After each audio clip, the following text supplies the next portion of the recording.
اللہ نے ہمارے لیے اتنے مبارک مواقع دیے کہ جس سے ہم فائدہ اٹھا سکتے ہیں، اللہ کے قریب ہو سکتے ہیں، اللہ سے مانگ سکتے ہیں، اللہ کو منا سکتے ہیں، لیکن ہم انسان گمراہی میں پھنسے ہوئے ہیں۔ اللہ ہم سب کو توفیق دے اور نیکیوں پر عمل کرنے کی توفیق عطا فرمائے۔ اللہ ہمیں امر بالمعروف اور نہی عن المنکر کرنے والا بنائے۔ آئیے اسی سلسلے میں ایک اور حدیث بیان کرتے ہیں کہ حضرت ابو ہریرہ رضی اللہ تعالیٰ عنہ سے روایت ہے کہ رسول اللہ صلی اللہ علیہ وسلم نے ارشاد فرمایا، سورج کے طلوع اور غروب والے دنوں میں سے کوئی بھی دن جمعہ کے دن سے افضل نہیں، یعنی جمعہ کا دن تمام دنوں سے افضل ہے۔ انسان و جنات کے علاوہ تمام جاندار جمعہ کے دن سے ڈرتے ہیں۔ دیکھیے پھر سے اس دن کے اس بابرکت دن کے بارے میں اللہ نے اس دن کی خاصیت کے بارے میں، اس دن کے اتنے بڑے ہونے کے بارے میں اللہ نے پھر سے بتایا، یعنی آپ سے سب نے ارشاد فرمایا کہ سورج کی طلوع اور غروب ہونے والی دنوں میں جمعہ کے دن سے بھی افضل کوئی بھی دن نہیں ہے، یعنی جمعہ کا دن سب سے افضل دن ہے ان 7 دنوں میں، ہفتے کی عید ہے، اور فرمایا یہ دن جو ہے جمعہ کا یہ سب دنوں کا سردار ہے، جتنے بھی دن سب کا سردار ہے۔ یہاں تک کہ اس کی فضیلت اور بیان کر دی کہ عید الاضحیٰ اور عید الفطر سے بھی زیادہ افضلیت اس دن کو دی گئی، اور فرمایا گیا کہ انسان و جنات کے علاوہ تمام جاندار جمعہ کے دن سے ڈرتے ہیں، کیونکہ یہ دن وہ ہوگا جس دن قیامت قائم ہوگی۔ تو اللہ نے ہمیں جتنی بھی گھڑیاں دی ہیں، جتنی بھی زندگی دی ہے، تو آئیے ہم سب مل کر اللہ سے دعا کریں کہ اللہ ہم سے راضی ہو، اللہ نیکیوں پر چلنے کی توفیق عطا فرمائے، اللہ جمعہ کے دن کی سنتیں ادا کرنے کی توفیق عطا فرمائے، اللہ ہمیں پنجگانہ نمازی بنائے، اللہ ہمیں قرآن کی تلاوت کرنے والی بنائے، اللہ ہمیں نماز کو خضوع و خشوع سے ادا کرنے والی بنائے۔ آئیے اسی دن کے بارے میں ایک اور چیز سمجھتے ہیں کہ حضرت عبداللہ ابن عمر ابن عاص رضی اللہ تعالیٰ عنہ سے روایت ہے کہ نبی کریم صلی اللہ علیہ وسلم نے ارشاد فرمایا، جو شخص جمعہ کے دن اچھی طرح غسل کرتا ہے، بہت سویرے جمعہ کے لیے جاتا ہے اور امام کے بالکل قریب بیٹھتا ہے اور خطبہ توجہ سے سنتا ہے، اس دوران خاموش رہتا ہے، تو وہ جتنے قدم چل کر مسجد آتا ہے اسے ہر قدم کے بدلے سال بھر کی تہجد اور سال بھر کے روزوں کا ثواب ملتا ہے۔ سبحان اللہ۔ تو اس حدیث میں کیا فرمایا گیا کہ نبی کریم صلی اللہ علیہ وسلم نے ارشاد فرمایا، جو شخص جمعہ کے دن کے لیے اچھی طرح غسل کرتا ہے، تو غسل تو انسان ویسے بھی کرتا ہے کہ ہمیں نہانا ہے، صاف ہونا ہے، لیکن جمعہ کے دن کیا بتایا گیا کہ آپ غسل کرنے پر بھی ثواب ہے،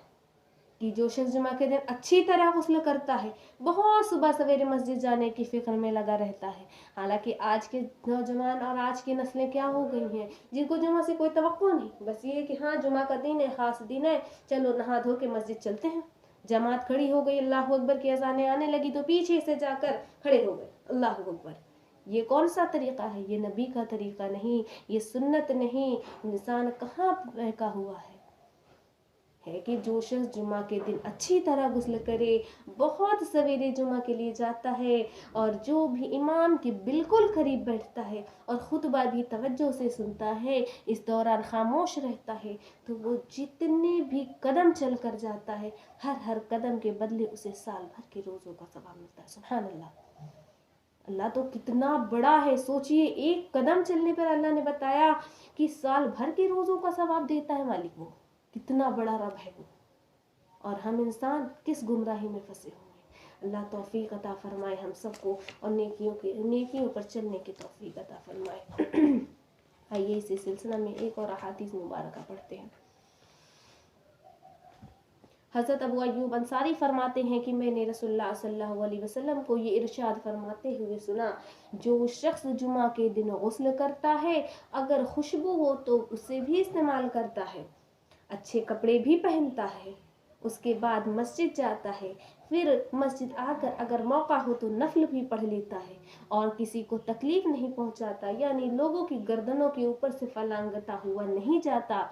پھر جب امام خطبہ دینے کے لیے آتا ہے اس وقت سے نماز ہونے تک خاموش رہتا ہے، یعنی کوئی بات چیت نہیں کرتا، تو یہ اعمال اس جمعہ سے گزشتہ جمعہ تک کے اس کے گناہوں کے معافی کا ذریعہ ہو جاتا ہے۔ سبحان اللہ۔ مطلب اس دن کی ایک اور فضیلت کہ آپ سے سب نے فرمایا، جو شخص جمعہ کے لیے غسل کرتا ہے اس کا الگ ثواب، خوشبو بھی لگائے، بدن اپنا دوسروں کو کیا سروکار، لیکن کیا فرمایا اس دن کی، کیونکہ یہ ہفتے کی عید ہے، دنوں کا سردار ہے، فرمایا کہ جو اس دن غسل کرتا ہے، خوشبو ہو تو خوشبو کا استعمال کرتا ہے، تیل کو لگاتا ہے، اچھے سے اچھے کپڑے پہنتا ہے،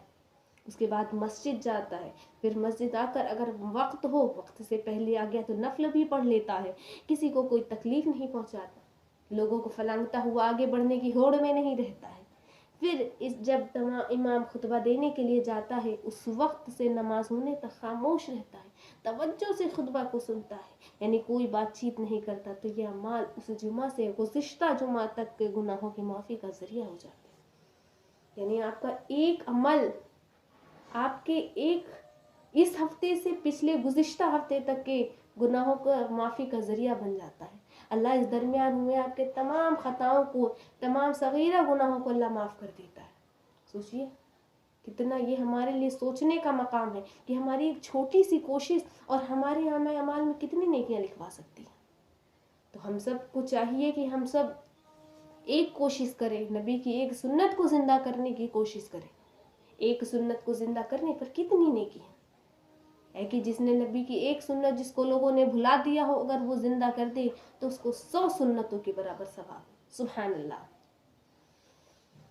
آئیے ایک اور حدیث اسی سلسلہ میں پڑھتے ہیں۔ حضرت ابو ہریرہ رضی اللہ تعالیٰ عنہ سے روایت کرتے ہیں کہ رسول اللہ صلی اللہ علیہ وسلم نے ارشاد فرمایا، اگر لوگوں کو ظہر کی نماز کے لیے دوپہر کی گرمی میں چل کر مسجد جانے کی فضیلت معلوم ہو جاتی تو وہ ظہر کی نماز کے لیے دوڑتے ہوئے جاتے، اور اگر انہیں عشاء اور فجر کی نمازوں کی فضیلت معلوم ہو جاتی تو وہ ان نمازوں کے لیے مسجد جاتے، چاہے انہیں کسی بھی بیماری کی وجہ سے گھسٹ کر جانا پڑے۔ سوچئے نمازوں کی یہ فضائل ہے۔ لوگ کہتے ہیں گرمی ہے، دھوپ ہے، ہم کیسے جائیں نماز پڑھیں؟ لیکن اللہ نے کیا فرمایا، اگر کسی کو اس کی مسجد جانے کی فضیلت معلوم ہو جاتی گرمی میں چل کر، تو انسان گھسٹتے ہوئے جاتا، کسی بھی طریقے سے جاتا ہے کہ جو مسجد کی طرف ایک ایک قدم بڑھائے گا اس کو ہر قدم پہ سال بھر کے روزوں کا ثواب ملے گا۔ اللہ پاک ہم سب کو عمل صالح کی توفیق عطا فرمائے۔ تو آئیے اسی سلسلہ میں آپ کو کچھ اور چیزیں بتا دیتے ہیں کہ جمعہ کے دن کی سنتیں کیا ہیں۔ اس چیزوں کو خاص طور سے سنیں۔ ابھی تو ہم نے اس کی فضائل اور اس سے جڑی احادیث بیان کی، لیکن ابھی جو ہم آپ کو بتانے جا رہے ہیں کہ اس کی سنتیں کیا، اس کو غور سے سنیں، اس کو ذہن نشیں کریں، اپنے بچوں کو بتائیں اور اس پہ عمل کی توفیق، اللہ عمل کی توفیق بھی عطا فرمائے، آمین۔ تو جمعہ کے دن کی خاص سنتیں کیا ہیں، اس پر عمل کرنا بے حد ضروری ہے، اور انشاءاللہ تعالی ہم سب عمل کی بھی کوشش کریں گے۔ تو سب سے پہلی چیز کیا ہے، غسل کرنا۔ مت بھولیے جمعہ کے دن غسل کرنا، کل پر مت ڈالیے، کیونکہ جمعہ کے غسل کی فضیلت ہی الگ ہے۔ اس دن آپ پاک صاف تو ہوں گے، بدن بھی صاف، اوپر سے نیکیاں الگ۔ دوسری، اچھے اور صاف کپڑے پہننا۔ ہم یہ نہیں کہتے کہ آپ کو یہ چیزیں خود پہ گرا ہو کہ ہمارے پاس تو اچھے کپڑے نہیں، ہمارے پاس تو نئے کپڑے نہیں، ہم کیسے پہنے؟ نہیں، آپ کے پاس صاف ستھرے کپڑے ہوں آپ ان کو پہنیے، اچھے کپڑے ہوں ان کو پہنیے۔ تیسری چیز، مسجد میں جلد جانے کی فکر کرے، مسجد پیدل جانے کی کوشش کرے، امام کے قریب بیٹھنے کی کوشش کرے۔ اگر صفیں پر ہو گئی ہیں تو لوگوں کی گردنیں پھاند کر آگے نہ بڑھے، جہاں جگہ مل جائے پرسکون وہیں بیٹھ جائیے۔ کوئی فضول کام نہ کرے، مثلاً اپنے کپڑوں یا بالوں وغیرہ سے نہ کھیلنے لگیں، بلکہ امام کے خطبہ کو بہت ہی غور و فکر کے ساتھ سنیں۔ علاوہ ازیں جمعہ کے دن سورہ کہف پڑھے گا، اس کے لیے عرش کے نیچے سے آسمان کے برابر بلند ایک نور ظاہر ہوگا، جو قیامت کے دن اندھیرے میں اس کے کام آئے گا، اور اس جمعہ سے اس جمعہ تک تمام خطایا صغیرہ اس کے گناہ معاف ہو جائیں گے۔ سورہ کہف پڑھنے کی کوشش بہت زیادہ کیا کریں کہ جمعہ کے دن کے اعمال کچھ خاص ہیں، اس دن کچھ خاص صورتوں کو تلاوت کرنا نہ بھولیں، سورہ کہف پڑھنا نہ بھولیں، سورہ جمعہ پڑھنا نہ بھولیں، سورہ دخان پڑھنا نہ بھولیں۔ نبی کریم صلی اللہ علیہ وسلم کا ارشاد ہے کہ جمعہ کے دن مجھ پر کثرت سے درود بھیجا کرو۔ ایک سب سے خاص چیز کہ جمعہ کے دن نبی کریم صلی اللہ علیہ وسلم پر خاص طور سے کثرت سے درود شریف پڑھ کے بھیجا کیجیے، کیونکہ آپ سے سب نے فرمایا کہ اس دن جو درود پڑھا جاتا ہے وہ میرے سامنے پیش کیا جاتا ہے، وہ میرے حضور میں پیش کیا جاتا ہے۔ جمعہ کے دن بالوں میں تیل لگانا، خوشبو یا عطر کا استعمال کرنا نہ بھولیں۔ تو اللہ پاک ہم سب کو جمعہ کے دن اس کی سنتوں پر عمل کی توفیق عطا فرمائیں، اور خاص طور سے